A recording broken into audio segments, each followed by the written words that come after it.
આજની રેસીપી મારી તમને ગમી હોય તો એક લાઇક ને એક સબસ્ક્રાઈબ જરૂરથી કરજો.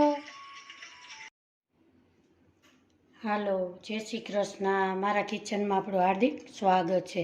આજે આપણે ડુંગળી કેપ્સિકમનું પંજાબી શાક બને એવું આજે આપણે શાક બનાવીશું. બાળકોને તો હોંશે હોંશે ભાવ છે. આ બે ડુંગળી લીધીશ, એને આપણે ઝીણી સુધારીશું.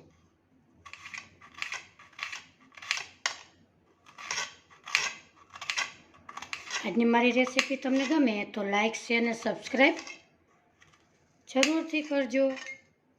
આવી રીતે આને ડુંગળીને આપણે ઝીણી સુધારીશું. અહીંયા આપણે ઝીણી ડુંગળી સુધારી લીધી છે. એવી રીતે ટમેટું પણ ઝીણું સુધારીશું. અહીંયા મેં મોટું ટમેટું લીધું છે એટલે એક લીધું છે. તમે નાના હોય તો બે લઈ શકો છો. આવી રીતે આને પણ આપણે ઝીણી રીતે સુધારીશું. આને આપણે ગ્રેવી નથી કરવાની, એકદમ ઝીણા બારીક કટકા જ કરવાના છે.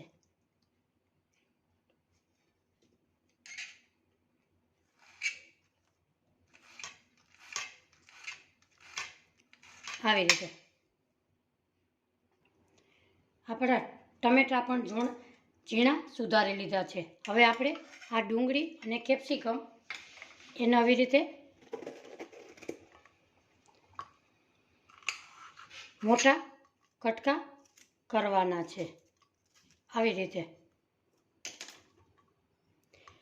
ડુંગળીને પણ 4 સુધારી અને 4 કટકા કરી અને આવી રીતે આપણે છૂટા છૂટા એના પીસ પાડી લેશું. ડુંગળીને પણ આવી રીતે આપણે સુધારી લેશું.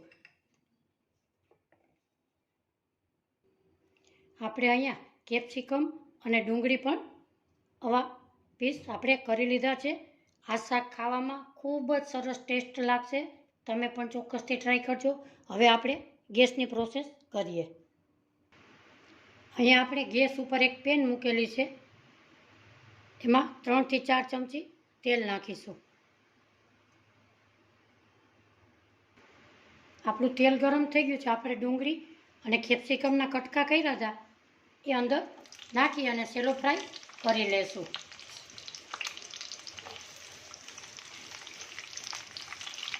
એને એકદમ પકવા નથી દેવાના, ક્રન્ચી રાખશું.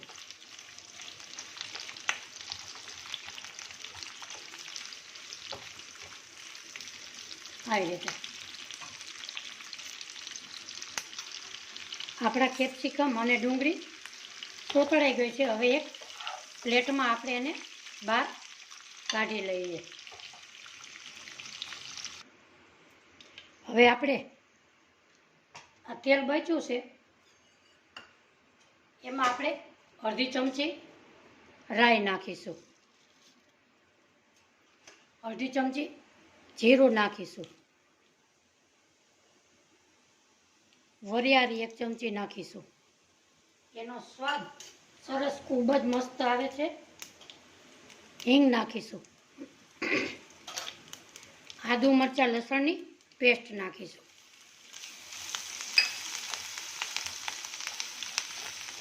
હવે આપણે ડુંગળી ઝીણી સુધારી હતી એ નાખીશું.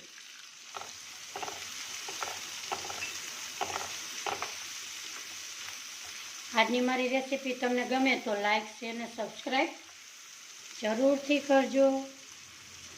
આપણી ડુંગળી સોતળાઈ જાય ત્યાં સુધી આપણે એને પકવીએ. આપણી ડુંગળી સોતળાઈ ગઈ, આપણે નાખીશું ઝીણું સુધારેલું ટમેટું. એને પણ આપણે મિક્સ કરી લઈએ.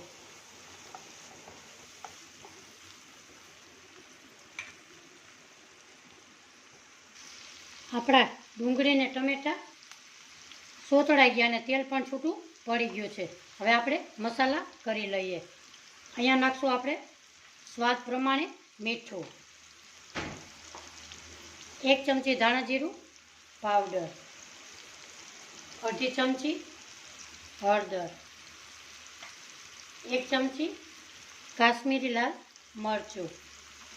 એને આપણે મિક્સ કરી લઈએ. 1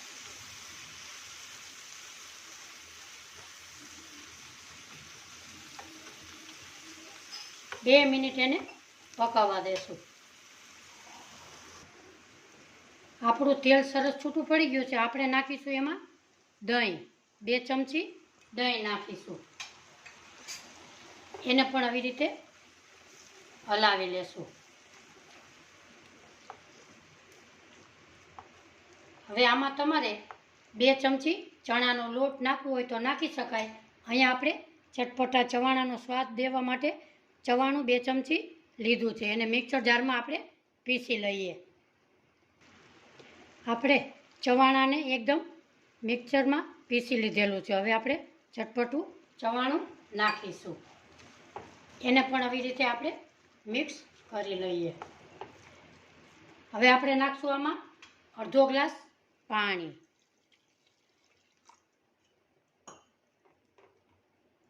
હવે આપણે એને 2 મિનિટ ઢાંકી દેશું.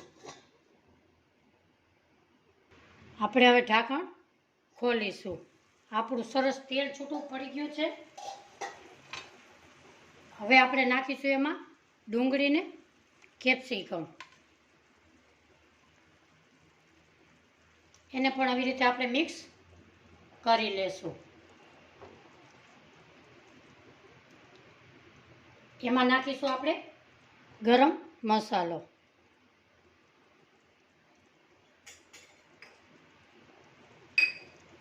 કસૂરી મેથી. એને આપણે મિક્સ કરી લેશું. 2 મિનિટ એને પકાવવા દેશું.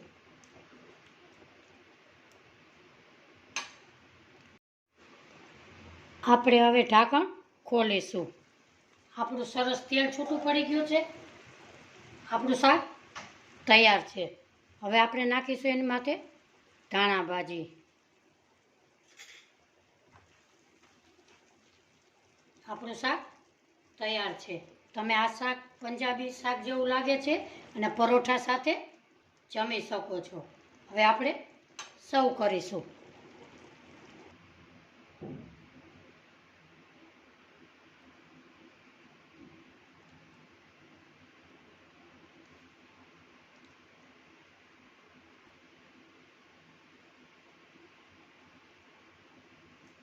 આજની રેસીપી મારી ગમી હોય તો લાઇક શેર ને સબસ્ક્રાઈબ જરૂરથી કરજો.